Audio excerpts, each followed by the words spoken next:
Et c'est parti pour une nouvelle semaine passionnante. On cherche à comprendre, va faire le focus chaque soir sur une question qui peut inquiéter grand nombre de catholiques. Il s'agit de la baisse flagrante du nombre de prêtres en activité. Alors est-ce grave, docteur? Quel avenir pour l'Église? Et puis surtout, comment en sommes-nous arrivés là? De 65 000 prêtres en 1960 à 12 000 aujourd'hui, il y a de quoi s'interroger. L'occasion pour nous de nous lancer, de nous plonger dans 4 émissions consacrées à ce complexe sujet. Pour y voir plus clair et surtout nous porter dans l'espérance, 2 prêtres. Pour le diocèse Jean-Paul Avrillon, bonsoir. Bonsoir. Vous êtes curé à Chemillé-Évier. Et pour la communauté Saint-Martin, don Louis Hervé. Bonsoir, don Louis Hervé. Bonsoir. Pour la paroisse des Ponts-de-Cé, un doctorant en histoire politique est avec nous, Clément Ménard. Bonsoir à vous. Bonsoir. Votre thèse porte sur ce thème, je cite, du progressisme à la critique de la modernité, histoire intellectuelle de la théologie politique antilibérale à l'époque contemporaine. En français dans le texte, ça parle de la théologie politique contemporaine et du processus de sécularisation.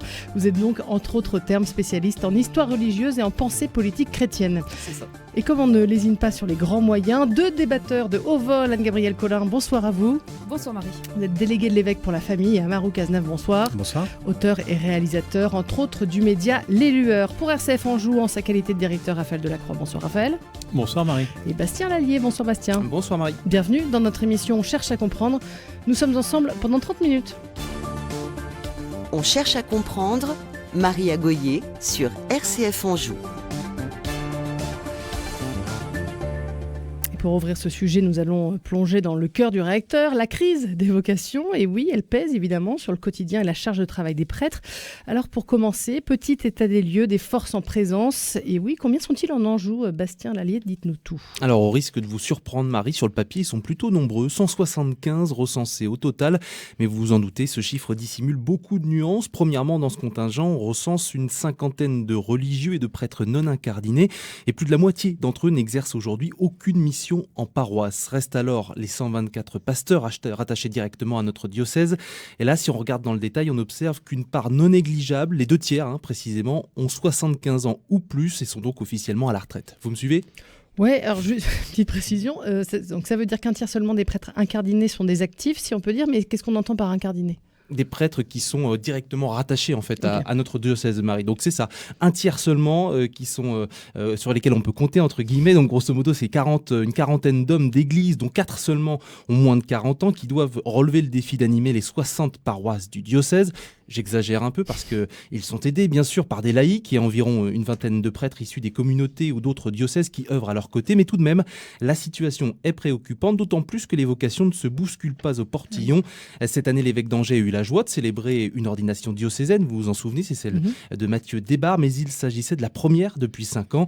En attendant très probablement l'an prochain, une autre bonne nouvelle avec l'ordination attendue de Benoît Saint-Pierre. Merci beaucoup. Bastien, on note également que le diocèse comptabilise également 10 séminaristes actuellement en formation. Je me tourne vers vous, Clément Ménard, en qualité d'historien. Que dire de ces chiffres en Anjou? Est-ce qu'ils sont représentatifs tout d'abord de cette tendance nationale ? Voire plus large. Oui, c'est quand même représentatif. Alors, il y a des séminaires en France qui recrutent beaucoup plus, on les connaît. C'est celui de Toulon, celui de Paris, celui de Versailles. Mais oui, ça reste représentatif. Et c'est d'ailleurs un fait nouveau, puisque pendant longtemps, les départements de l'Anjou et de la Vendée étaient surreprésentés en termes de prêtres et en termes de pratiques religieuses. Et alors que là, on voit qu'il y a un réalignement de l'Ouest sur la baisse de la pratique religieuse partout en France. Ok. Il y a aussi un phénomène des communautés, pour vous, notamment la communauté Saint-Martin. Vous connaissez moins cette crise des vocations ou des séminaristes. De fait, on ne la connaît pas comme les autres, puisque d'abord on est une jeune communauté, puis notre spécificité de mener la vie commune correspond aussi à des attentes des jeunes. Donc il y a une manière aussi, cette création de communauté, elle correspond aussi à une attente de certains jeunes d'aujourd'hui, avec le désir d'être prêtre, mais qui ne se voyaient pas être prêtre seuls ou prêtre dans un diocèse toute leur vie. Donc ça correspond aussi à une attente. C'est ce qui est, je sais pas, c'est une des solutions ou une des manières de vivre la vie presbytérale aujourd'hui. Vous avez su répondre à une forme de demande ? Je ne sais pas si on a su répondre ou si c'est une volonté de Dieu. En tout cas, c'est quelque chose qui correspondait à une attente aujourd'hui. Jean-Paul Avrillon, vous êtes curé diocésain. Très concrètement, quel impact cette tendance a sur votre quotidien, cette baisse des prêtres, des vocations, des forces vives ? Alors, je crois qu'il y a un élément nouveau qui n'a pas été signalé encore, c'est que dans les prêtres 40 actifs, il y en a encore beaucoup plus qui sont là. C'est ceux qui viennent d'ailleurs de d'autres diocèses. Et beaucoup de diocèses en France vivent grâce aussi à l'apport de ces prêtres qui viennent en majorité d'Afrique. Aujourd'hui, la mission, elle est de partout à partout.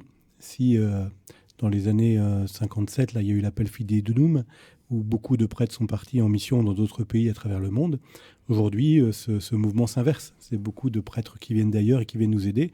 Sans ces prêtres-là, je pense qu'on serait en très grande difficulté pour vivre le ministère aujourd'hui et puis permettre aux communautés chrétiennes de vivre leur foi chrétienne. Donc il n'y a pas d'église sans prêtre, mais il y a aussi l'impact aussi, il n'y a pas d'église sans chrétiens engagés et présents. Et donc aujourd'hui, il y a tout un mouvement qui s'inverse, à la fois au niveau missionnaire, l'apport de prêtres qui viennent d'ailleurs, puis à la fois au niveau des chrétiens qui prennent plus de responsabilités. Et si la communauté demeure vivante, c'est grâce à l'engagement de tous ceux qui, sur le terrain, sont présents et vivent l'Évangile. Oui, Bastien Lallier. Juste un petit questionnement d'un point de vue historique, je me tourne peut-être vers vous, Clément Ménard. Est-ce que la situation qu'on enregistre actuellement, on a vécu des situations comparables dans l'histoire de l'Église, dans des temps plus anciens ? La réponse est non. Il y a eu effectivement des graves baisses de vocation, d'ordination. Je pense aux 2 grandes crises, c'était après la Révolution française, sous Napoléon, et après 1905, après la séparation des églises et de l'État. Là, on a une baisse de la pratique dans les années qui ont suivi et une baisse du nombre d'ordinations, mais qui ont ensuite augmenté de manière assez énorme dans les décennies à venir. Dès 1815-1830, on retrouve le nombre d'ordinations qu'il y avait avant la Révolution. Et pareil, à partir de l'après-guerre, dans l'entre-deux-guerres, on retrouve un nombre d'ordinations qui est à peu près stable. Alors que là, on voit qu'il y a une situation qui dure depuis l'après-concile et qui ne fait que baisser. Et il n'y a pas de restauration d'une situation positive. Raphaël Delacroix. Oui, alors on pose toujours la question de la crise des vocations, qui est un bon vieux classique, mais est-ce qu'on est dans une crise des vocations ou on est tout simplement dans une crise de sécularisation et la crise des vocations n'en est qu'une conséquence, ou alors c'est un cumul de 2 crises? Répond qui veut. Oui, Jean-Paul Avrion. Je crois qu'il y a effectivement une crise qui est liée à la sécularisation. Après, derrière l'effacement du signe religieux aujourd'hui dans nos sociétés, c'est intéressant de voir quels sont les signes qui sont des promesses d'avenir. Et le signe majeur actuellement, c'est le catéchuménat qui explose. Oui. Et donc, ce sont ces adultes qui demandent le baptême. Voilà. Et derrière ça, par exemple, les évêques de l'Île-de-France, là, ils entament un synode, je crois que c'est un synode, sur une recherche sur quelle place donner à toutes ces personnes qui sont en recherche. Et la recherche de sens peut faire revenir aussi la question alors des vocations, mais au-delà de ça, surtout la question de la rencontre et de la recherche de Dieu dans sa vie. Je pense qu'après la crise Covid, il y a eu toute une recherche de sens qui s'est approfondie. Et puis aujourd'hui, avec tous ces catéchumènes, toutes ces personnes qui demandent le baptême, il y a de nouvelles recherches qui sont en cours. Okay. Clément Ménard ? Oui, ce qui est certain, c'est que la carte des vocations sacerdotales et de la pratique religieuse se recoupe, notamment depuis les années 60. Oui. Donc on a une baisse conjointe et les 2 vont de pair. Alors on pourrait sortir tout un nombre de chiffres, mais effectivement on voit que plus la pratique religieuse baisse, plus le nombre de vocations baisse également. Et on pourrait lier ça avec d'autres pratiques religieuses. La pratique de la confession, pareil, a chuté en même temps que le nombre de vocations. Donc oui, il y a quand même effectivement un lien de cause à effet. Donc Louis Hervé. Je ne suis pas historien, mais ce que je soulignerais, c'est que la France était exceptionnellement dotée en prêtres par rapport à tous les pays d'Europe aussi. Donc c'est plus impressionnant pour notre pays, parce qu'elle avait un nombre de prêtres par chrétien ou par habitant qui était le pays d'Europe qui avait le plus de prêtres, mystérieusement. Je parle pour l'Europe. Et puis la deuxième chose que je constate dans le lien entre la crise des vocations et la crise entre guillemets, religieuse ou la sécularisation, oui, c'est qu'on constate que dans tous les pays où les chrétientés qui ont été persécutées, mystérieusement suscitaient des vocations. Mais lorsqu'il y a quelque chose qui s'affaisse un peu dans la vie chrétienne, eh bien ça se constate sur la baisse des vocations. Mais on parle des vocations sacerdotales, mais il y aurait peut-être encore plus marquant pour moi et plus dramatique, c'est les vocations religieuses, féminines, apostoliques. C'est beaucoup plus alarmant et beaucoup plus impressionnant, parce qu'elles ont eu un rôle dans notre pays, ces vocations féminines, religieuses. Auprès des malades, des enfants, et on l'oublie. Alors je pense qu'il y a eu, corrélativement, les laïcs ont pris une plus belle place, c'est vrai, mais mystérieusement, ça n'a pas remplacé, ou en tout cas, il y a quelque chose qui manque, qui est encore plus majeur pour moi comme crise aujourd'hui. Et oui, Raphaël Delacroix. Qu'on explique comment ? Pourquoi plus les communautés religieuses féminines que les autres ? Parce que je pense que ça correspond dans le processus de la sécularisation, en mettant plus en valeur la vie du baptême et que tout le monde était appelé à la sainteté. Donc ça a permis en tout cas positivement à plein de chrétiens et plein de laïcs de trouver pleinement leur place dans l'Église. Mais mystérieusement, il y avait quelque chose de l'articulation entre la vie religieuse et la vie baptismale qui n'a pas été encore peut-être suffisamment pensé ou suffisamment renouvelé pour que ça permette à des hommes et des femmes de consacrer leur vie à Dieu dans une vie religieuse. Depuis le début de l'émission, on parle beaucoup de sécularisation, en quelques mots. Clément Ménard, vous la définiriez comment? Oui, c'est vrai que c'est un mot un peu barbare. Sécularisation, au sens historique, c'est tout simplement le processus de baisse de sortie de la religion, de sortie de la religion, c'est-à-dire baisse d'influence de la religion sur le plan social, sur le plan politique, sur le plan culturel, et donc évidemment la baisse de la pratique qui va avec. Mais la sécularisation est un phénomène plus large que la simple baisse de la pratique. Ok. Donc par exemple, dans les années 60 par exemple, on pourrait montrer qu'il y a toute une série de phénomènes de politiques publiques qui sont mises en place, qui sont apparemment contraires effectivement à la culture chrétienne qui prévalait jusqu'alors, sans forcément que ça puisse rentrer en contradiction avec la pratique religieuse. Mais ça reste un phénomène de sécularisation qui ensuite peut avoir des effets. Donc on voit bien qu'il y a quand même deux processus distincts. D'une part, effectivement, le processus historique de décalage vis-à-vis de la question religieuse, oui. Et d'autre part, le phénomène proprement religieux de baisse de la pratique. Raphaël Delacroix. Oui, je voudrais revenir sur cette notion de ce qu'on a appelé crise. Alors le Père Jean-Paul dit, regardons aussi effectivement le nombre de... Le frémissement de... Ouais, ces signes d'espérance. Et ouais. effectivement, il faut les voir. Est-ce que justement, on peut qualifier ce que nous sommes en train de vivre de véritable crise? Est-ce que c'est un peu un cycle, et puis ça va revenir, et puis c'est la vie? Ou bien c'est une chose qui vous inquiète vraiment et qui doit nous interroger? Oui, Jean-Paul Avrion. Mais je crois qu'à l'origine d'être prêtre ou d'une vocation, quelle qu'elle soit, il y a d'abord la rencontre du Christ. Donc comment aujourd'hui, dans notre Église, on favorise cette rencontre du Christ? Je crois que dans notre diocèse, il y a eu pas mal de choses qui ont été organisées, qui se sont vécues, des temps forts. On voit tous les ans le pèlerinage à Lourdes, tout ce que ça peut produire auprès des jeunes qui le vivent. Et donc c'est important pour nous aussi de regarder quels sont les lieux aujourd'hui que nous donnons en Église à vivre une véritable rencontre du Christ. Et là, c'est... Encore une fois, on parlait des catéchumènes tout à l'heure, ils viennent nous bousculer. C'est-à-dire comment la rencontre du Christ m'invite à donner tout ce que je suis pour servir l'Église, pour servir Dieu, pour être signe de la présence de Dieu au cœur de ce monde. Et c'est là qu'on rejoint la recherche de sens. Raphaël. Néanmoins, je repose ma question. Il recreuse. Non, mais voilà, c'est voir comment est-ce que vous le vivez, comment est-ce que vous l'évaluez en disant, attendez, les amis, il y a vraiment quelque chose. Et puis j'entends ce que vous dites, mais il y a quelque chose qui doit nous alarmer, nous préoccuper. Ou est-ce que ça fait partie de la vie de l'Église, en fait, d'avoir ces effets un peu de vague, d'une certaine façon? Alors moi, j'ai envie de dire, la crise, elle est déjà passée. En fait, pour moi, souvent, et on vit les choses différemment quand on se dit, bon, on a changé de vie chrétienne. Le statut, ça fait au moins 10, 20, 30 ans que ça s'est passé.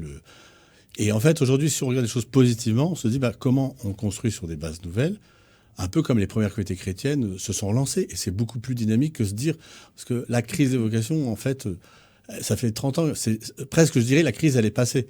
Oui. Donc maintenant, réinventons. Oui, c'est une manière, une nouvelle. Et je pense que le phénomène des catéchumènes, c'est là où le bon Dieu montre qu'il est plus fort que nous tous, fait ce qu'il veut, et qu'en suscitant ces appels et ces conversions, puisque c'est lui qui les suscite, au-delà de tout ce qu'on peut faire, c'est lui qui nous donne le chemin et qui nous dit écoutez.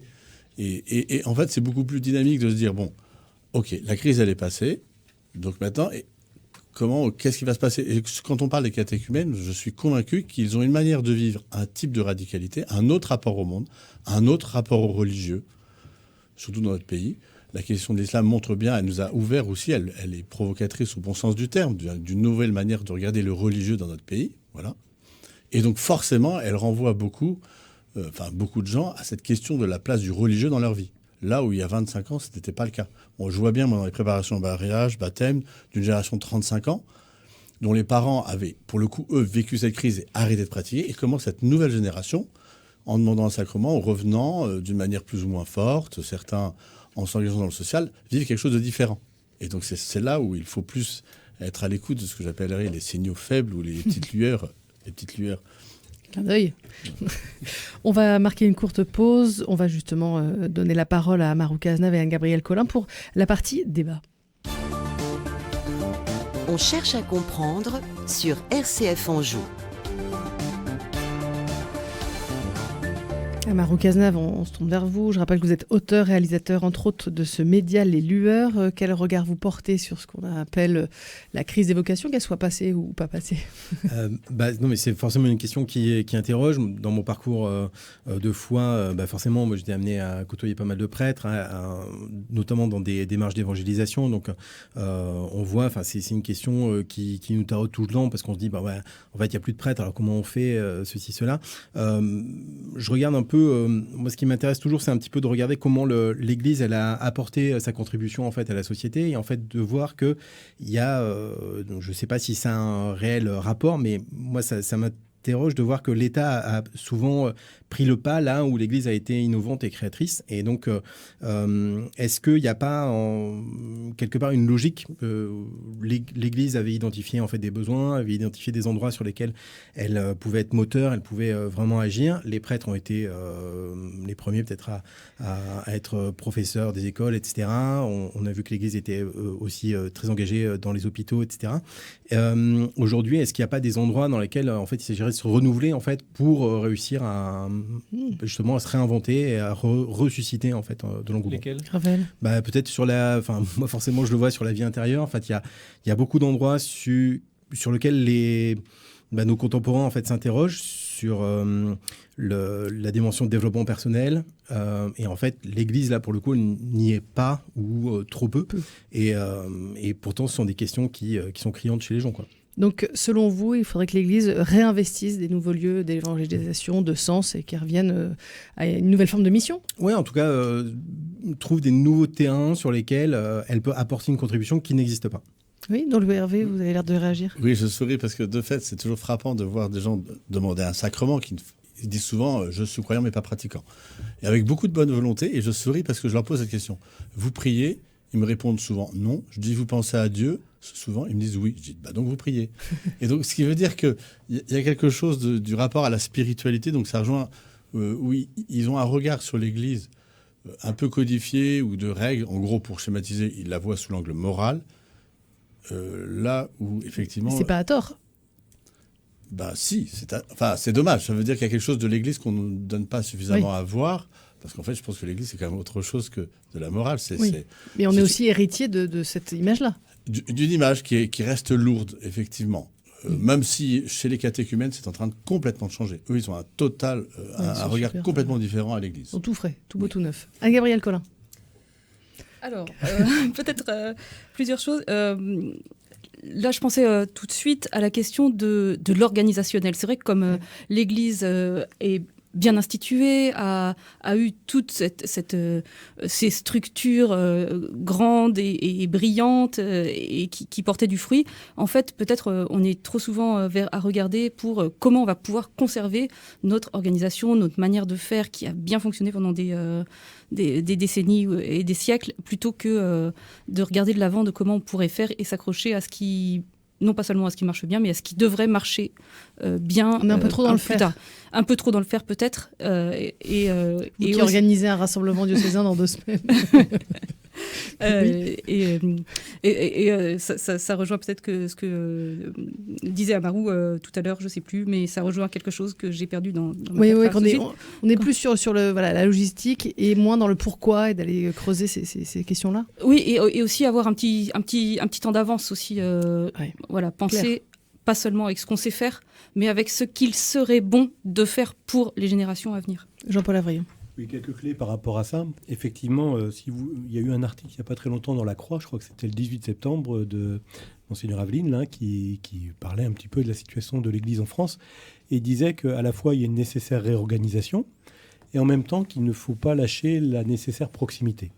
Et donc comment on peut faire pour articuler à la fois réorganisation, donc peut-être travailler plusieurs paroisses ensemble, c'est ce que le diocèse a essayé de lancer avec des pôles d'animation missionnaire, et puis aussi garder cette proximité. Et pour moi, la proximité, c'est de faire en sorte que dans chaque village existe une petite équipe de chrétiens qui soit repérable, qui soit attentif à la vie des gens. On est plusieurs dans le diocèse d'avoir fait la formation Talentéo. C'est une formation un peu pour justement essayer de d'épouser le style missionnaire du Christ dans la vie de tout un chacun.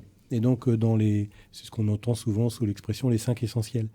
Et les 5 essentiels rejoignent sans doute ce que Amaru disait tout à l'heure. Dans le style de vie de Jésus, il y a à la fois la nécessaire vie intérieure, la dimension de la prière. Il y a la nécessaire fraternité, c'est ce que disait tout à l'heure Louis Hervé, avec le fait d'être ensemble et de se soutenir les uns les autres. Il y a la formation, le fait de comprendre. Quelqu'un dit moi je prie pas mais je pense à Dieu. Il y a peut-être aussi c'est quoi la prière. Il y a aussi le service, comment je suis au service des autres, et l'évangélisation, comment je fais connaître. Et le pape François avait dit non pas par prosélytisme mais par attraction. Et là je crois qu'il y a des clés de lecture pour vivre nos communautés aujourd'hui. Moi ce qui m'inquiète par rapport au manque de prêtres, c'est pas... Enfin, je crois qu'il y a des choses qui se cherchent aujourd'hui pour se renouveler. Mais qu'est-ce qui va donner à un jeune le fait de pouvoir franchir le pas de donner toute sa vie?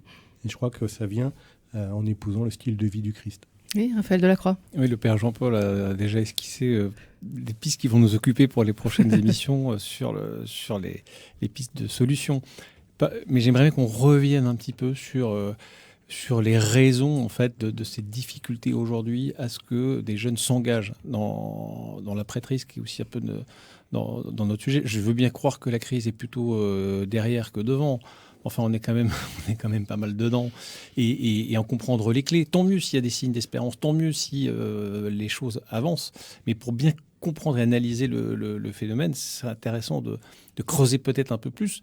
Pourquoi aujourd'hui c'est si difficile pour des jeunes de faire le pas de l'engagement sacerdotal? Oui, Clément, vous aviez une ébauche de réponse? Oui, on parlait de vie intérieure.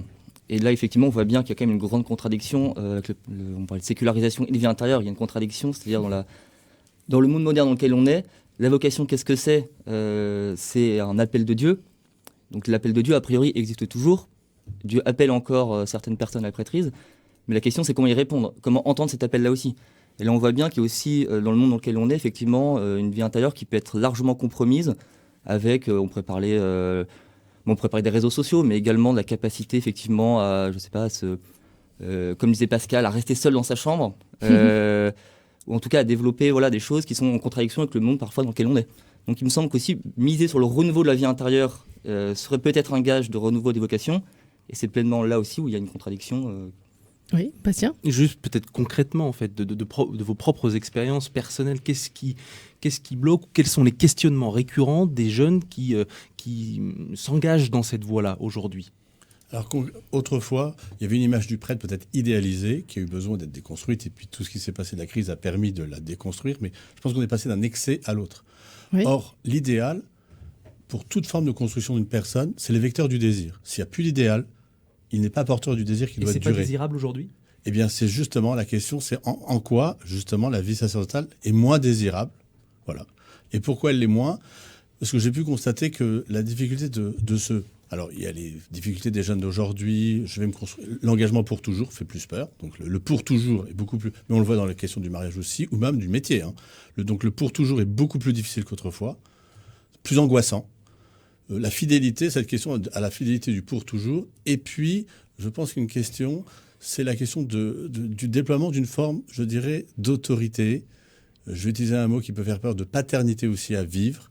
Alors, même s'il a été vécu de manière très excessive et qu'il a pu être écorné, abîmé par certains prêtres, il n'empêche qu'un jeune homme aujourd'hui qui veut donner sa vie, s'il ne peut pas se déployer, se projeter comme quelque chose où il va se déployer, je dirais pas juste comme un gentil animateur, mais comme un homme qui va déployer sa vie dans toutes les dimensions de son être, il y a quelque chose qui peut sembler handicapant et handicapé. Amarou, Cazeneuve? Non, mais je trouve qu'elle est vraiment intéressante cette question, parce qu'il y a une question je pense, du mentorat en fait. Moi, je vois quand on est jeune, on a vraiment besoin de mentors pour se projeter. Une figure un peu forte. Ouais, se dire en fait, qu'est-ce que je vais pouvoir en me projetant vers ce personnage qui m'inspire, comment est-ce que moi je me vois? Et effectivement, la question du pour toujours, moi, je pense qu'elle est assez légitime. Moi, j'ai découvert sur le tard, effectivement, en rencontrant des prêtres, en rencontrant aussi des prêtres qui sont dans des communautés, que en fait, le fait d'être prêtre n'était pas forcément quelque chose qui était enfermant, mais dans lequel en fait ils vont se déployer, ils vont pas toujours faire la même chose. Et ça, effectivement, il y a peut-être un petit manque de publicité là-dessus. De com. Ouais, non, mais oui. Ça c'est sûr, et je pense que en fait il y a aussi une forme de cercle vicieux, puisque si on côtoie pas des prêtres dans lesquels on peut se dire mais oui, effectivement, je vois qu'il fait pas tout à fait les mêmes choses tout le temps, et forcément on a moins envie aussi, quoi. Oui, Gabriel Collin, vous vouliez réagir? Oui, je voulais faire un lien entre deux choses qui ont été dites. C'est la question du modèle, du mentor, qui me paraît très, très importante, parce que si on a envie de devenir ce qu'on est, c'est souvent parce qu'on a vu des personnes qui donnaient envie. Et la question de la spiritualité, parce que en fait, la vie intérieure, elle existe toujours, et nos contemporains ont un désir spirituel. Elle est inhérente à l'homme. Elle est inhérente à l'homme, mais peut-être on a oublié que l'Église catholique, c'était aussi un lieu pour développer une spiritualité intéressante, qui amène à de l'intériorité, qui amène à se poser des questions, qui amène à grandir. Et donc peut-être qu'il y a quelque chose à faire pour développer ce côté. Oui, dans l'Église catholique, c'est aussi possible de pratiquer une spiritualité. On a une petite expertise sur le sujet quand même. Jean-Paul Avrillon. Je crois qu'il peut y avoir aussi une autre difficulté. Tout à l'heure, dans notre débat, on a parlé de la crise importante des vocations religieuses. Beaucoup de congrégations chez nous sont liées à un charisme qui s'est développé dans nos campagnes suivant des besoins. Tout à l'heure, on a parlé d'éducation, de santé, etc., qui ont donc donné création de congrégations pour répondre à ces besoins. Aujourd'hui, quels sont les nouveaux besoins, les nouveaux charismes qui existeraient pour pouvoir donner lieu à de nouvelles fondations? Et du côté du prêtre, si je reprends ça, peut-être que par le passé, les ministères de prêtres étaient beaucoup plus diversifiés qu'ils ne sont aujourd'hui. Aujourd'hui, on a pratiquement une seule figure de prêtre, c'est être prêtre dans une communauté, dans une paroisse, etc. Il y a un certain nombre d'années, les ministères de prêtres étaient beaucoup plus diversifiés, au service de mouvements, au service d'enseignement, etc. Aujourd'hui, comment on peut aussi avoir différentes figures de prêtres qui seront appelantes, parce qu'on n'est pas tous prêtres de la même façon. Clément Ménard, vous avez bien un regard là-dessus? Je pense qu'il y a aussi un phénomène. On peut se pencher ici sur on peut se poser la question où naissent les vocations? Quels sont les terreaux qui sont fertiles pour promouvoir les vocations? Là, on voit bien qu'il y a quand même aussi une écrasante majorité des vocations aujourd'hui qui sont issues de familles qui sont déjà pratiquantes et qui sont pratiquantes avec un niveau de religiosité plus. Oui, qui est affirmé. C'est ce qu'on appelait les catholiques observants de manière un peu pompeuse, mais c'est ça. Et on voit bien que dans cette sociologie-là de catholiques observants, il y a une pratique religieuse qui est plus. Encore plus chez les nouvelles générations, qui pratiquent davantage que leurs parents. Et aussi, il faut le dire, avec une certaine distance qui est mise vis-à-vis du monde. Et c'est dans ces milieux-là aussi que les vocations sont porteuses. Quand je dis distance vis-à-vis du monde, c'est-à-dire un certain recul parfois vis-à-vis des institutions diocésaines. C'est aussi là où les vocations portent. Une certaine distance vis-à-vis de l'autorité politique aussi. Une certaine distance vis-à-vis des autres milieux sociaux. Donc on voit bien que c'est non pas quelque chose qui se constitue en marge de la société. Je ne dis pas que c'est un milieu qui est marginal, mais c'est un milieu qui a tendance à se constituer en contre-courant, contre-culture religieuse et qui porte beaucoup de vocations. Oui, et c'est pas un effet de masse. Donc c'est l'inverse. Non, c'est pas un effet de masse. Ok. Question de la fin? Oui, réponse de la fin. Oui, je reviens à ce que disait Jean-Paul tout à l'heure sur la radicalité et de l'expérience du Christ. Parce que cette expérience du Christ, en fait, on dit qu'il y a une crise là, mais quand on va au XIIe siècle, avec l'apparition des dominicains et des franciscains, du temps des jésuites, il y a toujours eu des affaissements d'une authentique vie chrétienne. Et donc, il a fallu à chaque fois des figures ou des gens qui redonnent l'axe d'une expérience nouvelle du Christ aussi. Et c'est ça qui, ensuite, donne la possibilité de le suivre d'une manière nouvelle. Merci beaucoup à chacun. Merci à nos invités, nos débatteurs. Merci à Raphaël et Bastien aussi pour la radio de cette émission. On se retrouve demain à la même heure. On poursuivra notre réflexion autour de l'avenir de l'Église en toute simplicité avec cette question plus précise. En quoi finalement cette baisse des vocations est-elle un problème dans la mesure où elle va aussi avec la baisse du nombre de pratiquants? On l'a évoqué aujourd'hui. On va creuser ce sujet demain à partir de 18h30. D'ici là, on vous attend sur nos réseaux sociaux. Commentez et posez vos questions. À demain.